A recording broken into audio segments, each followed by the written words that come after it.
Jane to the kitchen for some fun is another great way to keep them busy. For some easy recipes that don't skimp out on taste, we're joined by today kitchen expert Jane de Graaf in Coffs Harbour. She never skimps on taste. Jane, morning. First up, you've got a twist on the mug cake. All right, now I love mug cakes because they're low mess and low fuss, and they're so simple that the kids can do them. So I shared some this week on Good Food as well, including chocolate and peanut butter and jam, but I saved my favourite one for you guys, and it is this beauty here. It is an apple and caramel mug cake, and it takes 2.5 minutes in the microwave. Yeah. So you basically just mix together some self-raising flour and some sugar and like 2 tablespoons of milk and 1 egg, and then you drop in some cooked bits of apple and some caramel in the microwave for 2.5 minutes, and when it comes out, you've got this puffed up, glorious little mouthful of joy that the kids can make. You don't have to worry about the oven or anything. And then drizzle on some more caramel like this, and you've got a 1-serve cake that is so simple that the kids can do, and they're not waiting around for 45 minutes for a cake to cook and going, Mum, when's it ready? Mum, when is it ready? It's ready in 2.5 minutes, and it's utterly delicious. You can do all sorts of flavours. You can put in whatever you like if you start with a vanilla base, but I recommend the apple and caramel version, or you can go classic choc chip. That's up to you. All right, well, what about air fryer recipes?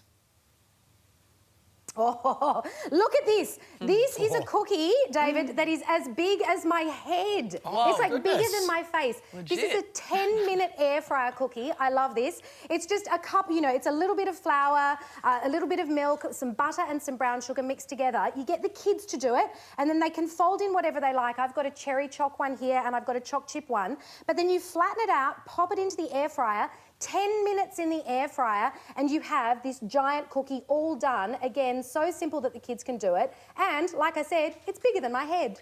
So, look, here's the thing. My concern with these quick recipes is that I need to keep the kids entertained for the whole day. Not just 10 minutes.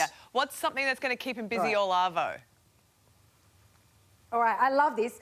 I hope you've heard of the 100 biscuit recipe. It's a classic, I love it, and I recommend everybody try it because it will make 100 biscuits in one go and will keep the kids busy all afternoon. It's basically a block of butter, a tin of sweetened condensed milk, a whole lot of flour. You whip that up till it's light and fluffy in the stand mixer, and then you have this enormous batch of cookie dough. You get the kids to sit down and you use a tablespoon measure or a tiny little ice cream scoop, and you roll out 100 balls of the dough and get them to divvy it all up and lay them out on trays.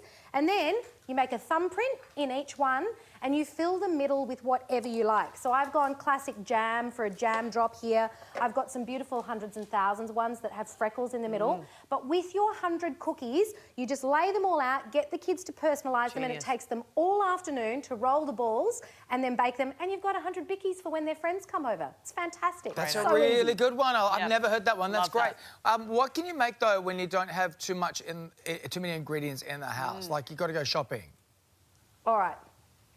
I'm a massive fan of the 3-ingredient brownie or blondie, and basically what you do is you take a cup of Biscoff or a cup of Nutella, whichever one you prefer, 1 cup of flour, 3 eggs, mix that up together and pop it in the oven to bake, and what you get is the most delicious fudgy brownie or blondie that you can possibly imagine, and it's just 3 ingredients. You can add things to the middle, like this one's got some nuts and some white chocolate chips in it. That's our blondie there. It's absolutely beautiful. Or you can do some nuts or whatever you like in the brownie as well. But it's basically, look how fudgy that is. Delicious. So fudgy. And it's basically just 3 ingredients and whatever else you want to mix in. If you've got some nuts, chuck them in. If you've got, you know, some dried fruit, whatever you like, this is chocolate and nut. Well, Jane, it is another good day to be your cameraman. Oh, yeah. I hope they're What hungry. would you get for one of those blondies, Jane? My goodness. Thank you, Jane. Thanks, Jane. Bigger than your head. Big as your head. You can scan the QR code for all those recipes. Bye.